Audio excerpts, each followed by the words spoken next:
ट्राइमेट 4 अब अगला शो लेकर हाजिर हूं मैं। नमस्कार, मैं हूं दिनेश गौतम। पहले आपको बता देता हूं आज क्या क्या खास है ट्राइमेट 4 में। आपको हम दिखाएंगे वक्त पर घमासान क्या होने वाला है, इस पर बड़ा संग्राम, ये इस मुद्दे पर किसने दिया है क्या बयान, डिटेल के साथ आप देखेंगे। वक्फ को लेकर क्या समझ बन रही है या क्या होता हुआ दिखाई दे रहा है, इसके साथ ही आपको दिखाएंगे सियासी उबाल, सत्ता का सवाल, महाराष्ट्र में क्यों मचा है गेरुए पर बवाल, ये भी आपके सामने रखूंगा। क्यों कांग्रेस और बीजेपी आमने सामने आ गए हैं, ये पूरी खबर आपके साथ डिटेल में रखूंगा। साथ ही बटेंगे तो कटेंगे वर्सेस जुड़ेंगे तो बढ़ेंगे, पोस्टर वॉर लगातार जारी है। बटेंगे तो कटेंगे, योगी ने कहा अब उसके लिए हर दिन एक नया काउंटर लाने की तैयारी कर रहा ऑपोजिशन, लेकिन क्या काउंटर हो पा रहा है बटेंगे तो कटेंगे, ये भी बताऊंगा। और इसके साथ ही प्रयागराज में पुलिस इन एक्शन, प्रदर्शनकारियों में टेंशन, और साथ ही देश दुनिया की तमाम दूसरी बड़ी खबरें भी आपके सामने होंगी। लेकिन पहले देखिए विकास योगी के गेरुए वस्त्र को दिए बयान पर हंगामा मचा हुआ है। खड़गे के बयान पर यूपी के डिप्टी सीएम ब्रजेश पाठक ने हमला बोला है। ये बयान साधु संतों, सनातन संस्कृति के खिलाफ है। खड़गे के बयान पर माफी मांगे कांग्रेस। ब्रजेश पाठक ने कहा साधु सन्यासी क्या पहनेंगे ये कांग्रेस कैसे तय कर सकती है। कांग्रेस के राष्ट्रीय अध्यक्ष जी ने जिस ढंग से साधु महात्माओं के खिलाफ, सनातन संस्कृति के खिलाफ बयानबाजी की है, मैं उसकी घोर निंदा करता हूं। कांग्रेस पार्टी का पुराना इतिहास रहा है कि सनातन संस्कृति को चोट पहुंचाने वालों के खिलाफ, जिस ढंग से मैं कह सकता हूं मुगल आक्रांताओं ने भारत की सनातन व्यवस्था को छिन्न भिन्न करने का असफल प्रयास किया था, फिर भी सनातन धर्म, सनातन संस्कृति आज पूरी दुनिया को दिशा दिखाने का काम कर रही है। कांग्रेस पार्टी को इसके लिए माफ़ी मांगनी चाहिए और इस प्रकार की बयानबाजी को देश की जनता कभी स्वीकार नहीं करेगी। एक तरफ जहां खड़गे के बयान का भारतीय जनता पार्टी पुरजोर विरोध कर रही है, तो दूसरी तरफ खड़गे के बयान पर शंकराचार्य स्वामी अभिमुक्तेश्वरानंद सरस्वती का बड़ा बयान सामने आया है। खड़गे के समर्थन में उतरे अभिमुक्तेश्वरानंद, सन्यासी को राजनीति से अलग रहना चाहिए, भारतीय राजनीति धर्मनिरपेक्ष है, सन्यासी धर्मनिरपेक्ष नहीं हो सकता, शंकराचार्य का कहना है। और इधर क्या हुआ है कि ये गेरुआ कपड़ा हमने पहना है, ये गेरुआ कपड़ा हमारा ड्रेस है, लेकिन ड्रेस कैसा है देखिए, एक पुलिस का ड्रेस है, सेना का ड्रेस है, डॉक्टर का ड्रेस है, सबका ड्रेस होता है। वो लोग अपना ड्रेस पहनते हैं जब काम पे चढ़ते हैं तब, और बाद में उस ड्रेस को निकाल के रख देते हैं, सादा कपड़ा पहन के सामान्य हो जाते हैं। लेकिन हम सन्यासी लोग एक बार जो हमने ये पहना, तो दिन हो चाहे रात हो, 24 घंटा पूरी जिंदगी चमड़ी की तरह से इसको पहने रहते हैं। इसका मतलब हम हर समय ऑन ड्यूटी रहते हैं। तो हम तो हर समय ऑन ड्यूटी हैं। ऑन ड्यूटी किसकी है? धर्म की ड्यूटी पर है। हमने धर्म की शपथ ली है कि हमारा एक एक क्षण, एक एक कण धर्म के लिए होगा। तो जब हम पहले ही धर्म की शपथ ले चुके हैं, सब सर्वथा अपने आप को धर्म के लिए समर्पित कर चुके हैं, अपना समय, अपना सामर्थ्य, सब कुछ धर्म को दे चुके हैं, तो अब धर्मनिरपेक्षता के सिद्धांत को हम कैसे पालन कर पाएंगे? इसका मतलब है कि अगर हम राजनीति में जाते हैं तो हम न तो अपने धर्म संकल्प का पालन कर पाएंगे और न धर्मनिरपेक्षता की शपथ का पालन कर पाएंगे, तो वो सही नहीं है। इसीलिए किसी भी ऐसे व्यक्ति को जिसने विरक्त होकर के संन्यास धारण कर लिया है, आज की जो यहाँ की राजनीति है उसमें तो बिल्कुल प्रवेश करना ही नहीं चाहिए। और इस बीच खड़गे के इस बयान पर बाल मुकुंद आचार्य भड़क गए हैं। मल्लिकार्जुन खड़गे पर इटली वालों का प्रभाव है, खड़गे का दिल भारत में बसता तो इस तरह की बात वो नहीं कहते। कांग्रेस को भगवा से, संतों से, सनातन से आपत्ति है, बाल मुकुंद आचार्य का कहना है। मुझे लगता है कि साहब खड़गे साहब भी कहीं ना कहीं इटली वालों से प्रभावित है, और मम्मी बेटा और जीजी जिया जी की जो पार्टी है, ये उनकी जितनी चाबी भरी है उतने वो बोलते हैं। खड़गे साहब अगर भारत के स्वभाव के होते, भारत में रहते हुए भारत उनके भीतर में, हृदय में बसता, तो वो ऐसी बातें कभी नहीं करते। भगवान का तात्पर्य है त्याग और तपस्या, भगवान का तात्पर्य है समर्पण, ऊर्जा का रंग है भगवान। और ये तिरंगे से पूर्व जब कभी भारत का ध्वज हुआ करता था, उसमें भी भगवान हुआ करता था। और इस बीच प्रधानमंत्री नरेंद्र मोदी का बड़ा बयान सामने आया है। स्वामी नारायण मंदिर के कार्यक्रम में प्रधानमंत्री नरेंद्र मोदी का यह बयान, जात पात के नाम पर देश को बांटने की साजिश हो रही है। देश बांटने वालों की साजिश नाकाम करनी होगी, देश को बांटने की साजिश से बचाना होगा, देश विरोधी मंशा को समझना होगा, प्रधानमंत्री नरेंद्र मोदी ने कहा। भारत के उज्जवल भविष्य के महत्वाकांक्षी उद्देश्यों को भूल करके कुछ लोग समाज को जाति में, धर्म में, भाषा में, ऊंच और नीच में, स्त्री और पुरुष में, गांव और शहर में न जाने किस प्रकार से टुकड़े टुकड़े टुकड़े में बांटने की साजिश चल रही है।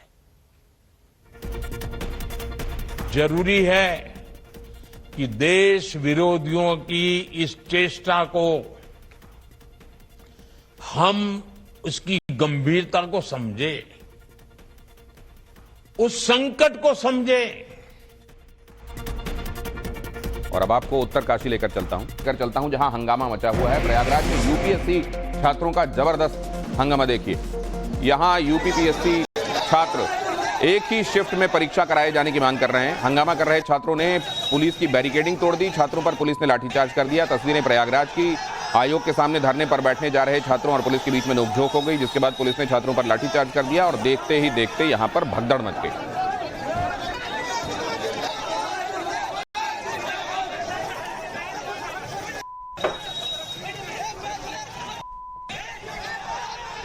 और एक तस्वीर ये भी है इसी घटना से जुड़ी हुई। गुस्साए छात्रों ने पुलिस की बैरिकेडिंग को कैसे तोड़ा। पुलिस छात्रों को रोक नहीं पाई। कितनी बड़ी तादाद में यहां छात्र पहुंचे हुए हैं, उनकी संख्या भी देखिए। छात्रों ने जबरदस्त हंगामा किया। बड़ी तादाद में छात्र यहां पहुंचे। बैरिकेडिंग आगे लगाई गई थी उनको रोकने के लिए। और फिर आप देखिए इतने बड़े छात्रों के समूह के बीच में बैरिकेडिंग भी एक तरीके से नाकाफी साबित हुई। अब तीसरी तस्वीर भी आपको दिखाता हूं। पुलिस छात्रों को उत्तर प्रदेश लोक सेवा आयोग की तरफ जाने से रोकने की कोशिश कर रही है, लेकिन हजारों की संख्या में मौजूद छात्र उधर जाने के लिए आमादा हैं। नारेबाजी करते हुए छात्र आयोग की तरफ आखिरकार बढ़ गए। इधर आ जाओ, इधर।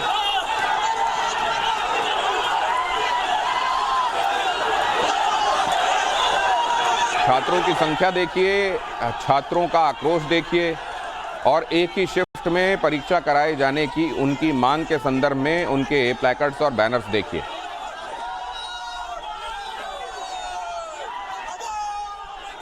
किनारे आओ, किनारे आओ। आयोग के गेट पर धरना देने से पुलिस ने छात्रों को रोका और इसके बाद छात्र आयोग के पास चौराहे पर ही धरने पर बैठ गए और प्रशासन के खिलाफ जमकर नारेबाजी की।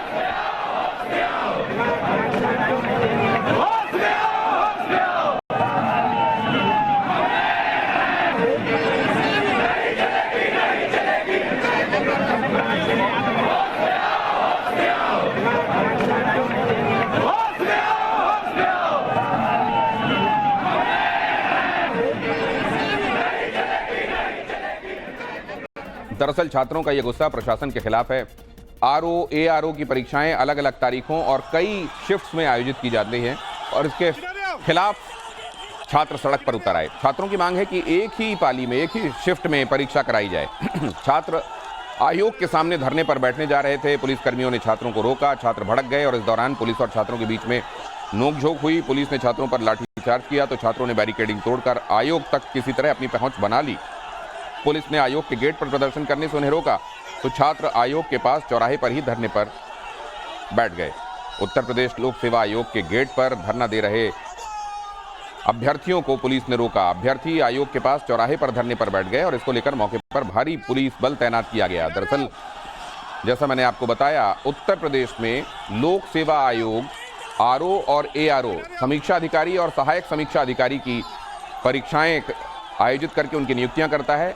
पीएससी की प्रारंभिक परीक्षाएं एक ही तारीख पर कराने की मांग की जा रही है और साथ ही अभ्यर्थियों का समाजवादी पार्टी के अध्यक्ष और उत्तर प्रदेश के पूर्व मुख्यमंत्री अखिलेश यादव ने भी समर्थन किया है। उन्होंने रविवार को अभ्यर्थियों का समर्थन करते हुए कहा था कि समाजवादी पार्टी अभ्यर्थियों की जायज मांग के लिए उनके साथ कंधे से कंधा मिलाकर खड़ी हुई। तो प्रयागराज में लाठीचार्ज पर अखिलेश का बड़ा बयान सामने आया है। जैसा किया जा रहा है वैसा ही मिलेगा भी, अखिलेश ने कहा। छात्रों की मांग को लाठी मारकर दबाया गया, अखिलेश ने कहा। तो जैसा किया जा रहा है वैसा हासिल भी होगा, कहना है अखिलेश यादव का। ये जो लाठी चलाने रही है सरकार, याद रखना लाठी चलाने वालों, ये जो लाठी आप चला रहे हो, ये जैसी सेवा आप कर रहे हो वैसी सेवा आपको भी कभी कभी मिलेगी। अभी इलाहाबाद में सुना है लाठी चल रही है वहां पर। यूपी पीएससी वाले नौजवान छात्र अपनी मांग को लेकर के गए, उनको लाठी मार दी, लाठी मार करके दबाना चाहते हैं। और ये खबर तेलंगाना की साजिश एक बार फिर से की गई और उसको नाकाम किया गया। छपरा बलिया के बीच में ट्रेन के खिलाफ यह साजिश हुई। ट्रेन की पटरी को काटकर अलग किया गया। शब्द भेदी एक्सप्रेस को डिरेल करने की साजिश हुई। लोको पायलट की सूझबूझ से एक बड़ा हादसा टला। यहां पर आप देखिए किस तरीके से ट्रेन को डिरेल करने के लिए ट्रैक को एक जगह से काट दिया गया था, लेकिन लोको पायलट की सूझबूझ से यह हादसा टल गया। हाल के दिनों में आपने देखा है कई जगहों से इस तरह की खबरें आई हैं जहां अलग अलग तरीके के हथकंडों को अपनाकर ट्रेन को डिरेल करने की, उसे हादसाग्रस्त करने की कोशिश की गई।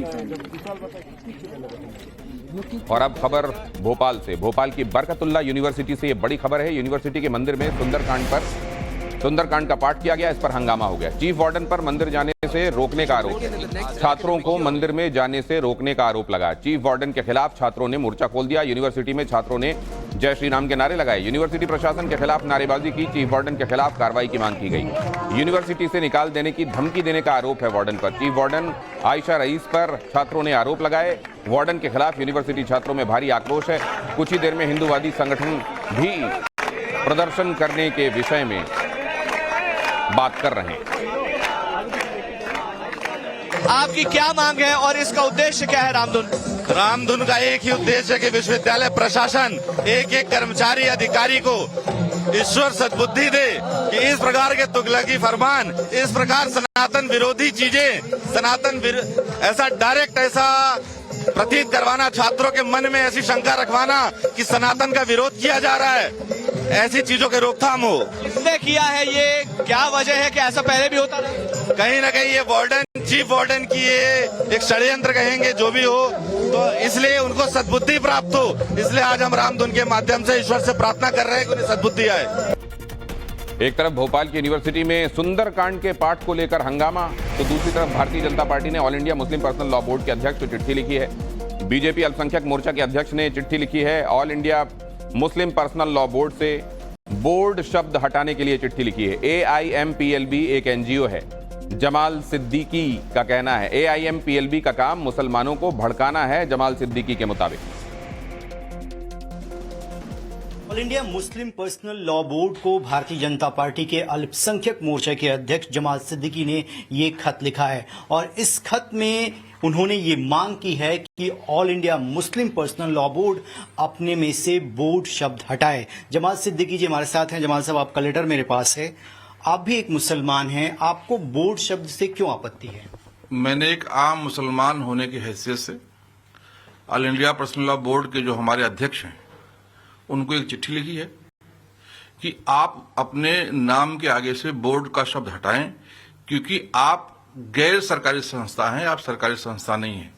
जो सरकारी संस्थाएं होती हैं वही बोर्ड लिखती हैं, और आपके बोर्ड शब्द लिखने से मुसलमानों में और देश भर के सभी नागरिकों में एक भ्रम की स्थिति पैदा होती है। आपके बात को सरकार की बात समझते हैं और आपकी जो बात है वो उसको लोग कहीं ना कहीं मानते भी हैं। हम करते हैं, आप अपने हिसाब किताब भी नहीं बताते हैं, जिससे लोग जो है भ्रम की स्थिति में हैं। तो हमने उनसे यही गुजारिश किया है कि आप अपने नाम के आगे से बोर्ड का शब्द हटाएं। उत्तर प्रदेश के अमेठी से अगली खबर नजर आए सांसद चंद्रशेखर आजाद। 3 दरोगा और 3 सिपाहियों की टीम को रोका। पुलिस टीम पर चुनाव को प्रभावित करने के आरोप लगाए। कुंदर की विधानसभा उपचुनाव प्रचार के दौरान की तस्वीरें हैं। पार्टी कार्यकर्ताओं के सामने पुलिस टीम को उन्होंने रोका। यहां पर आप देख रहे हैं पुलिस की टीम के साथ चंद्रशेखर आजाद कहासुनी करते हुए।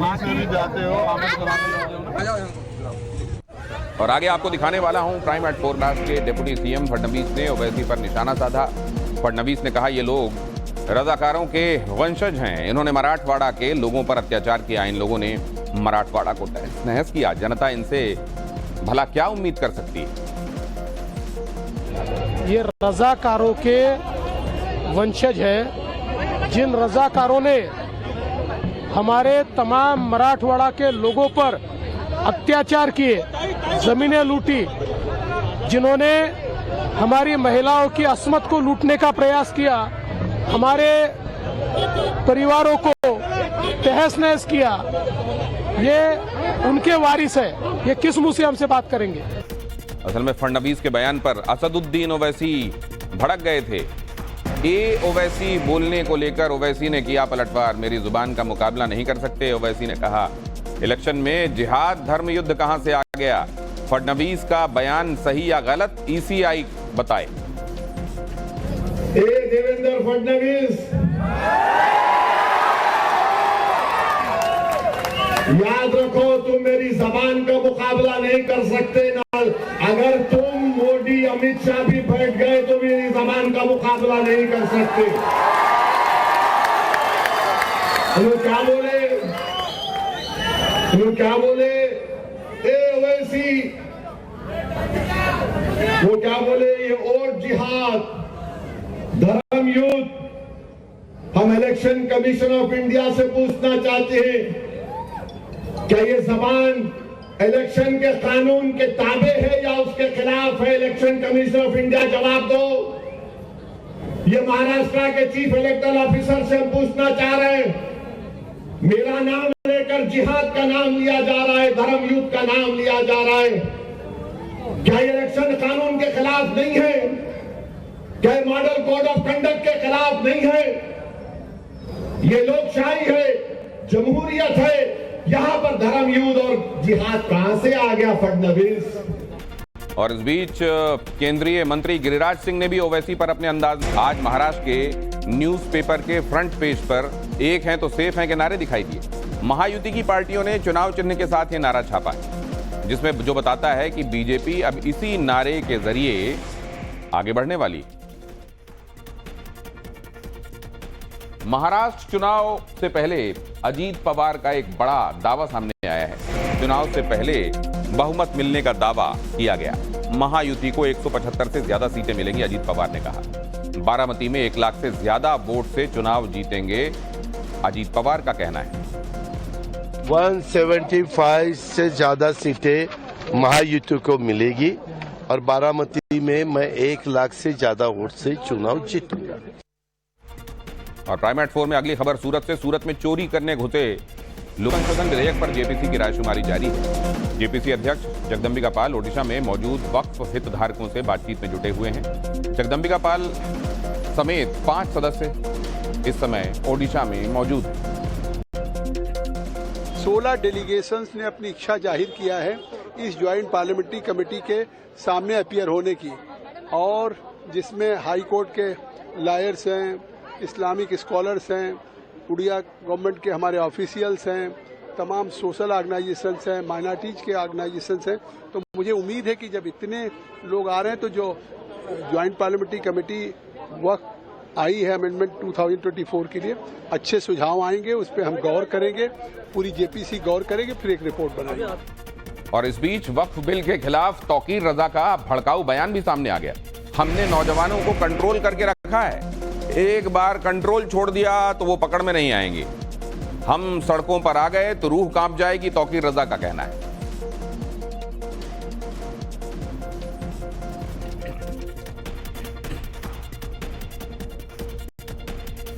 और झारखंड में चुनाव से पहले सियासत तेज हो गई है। विधानसभा चुनाव से पहले भारतीय जनता पार्टी का बड़ा दावा है कि एनडीए मजबूत बहुमत की तरफ आगे बढ़ रही है।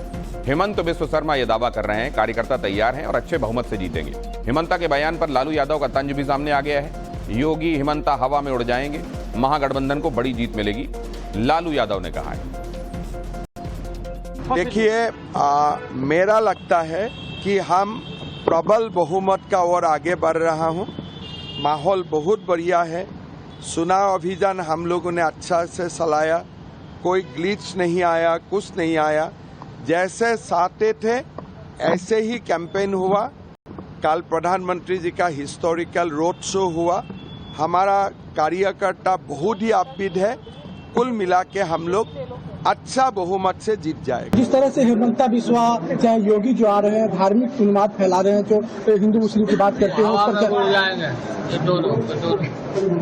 महागठबंधन के उम्मीदवार जीतेगा यहाँ। बयान दे रहे हैं बटोगे तो कटोगे, नहीं है वो योगी आते हैं बोलते हैं बटोगे तो कटोगे, उस पर क्या कुछ कहेंगे? बात बोलता है। आए थे मोदी जी, कल आए हुए थे रात में, यहाँ रोड शो भी किए हैं रांची वगैरह में। क्या फर्क पड़ेगा? कोई फर्क नहीं पड़ेगा। मोदी जी गए, आए सो गए। और आगे आपको दिखाएंगे कोलंबिया में बाढ़ से कैसे हाहाकार मचा हुआ है।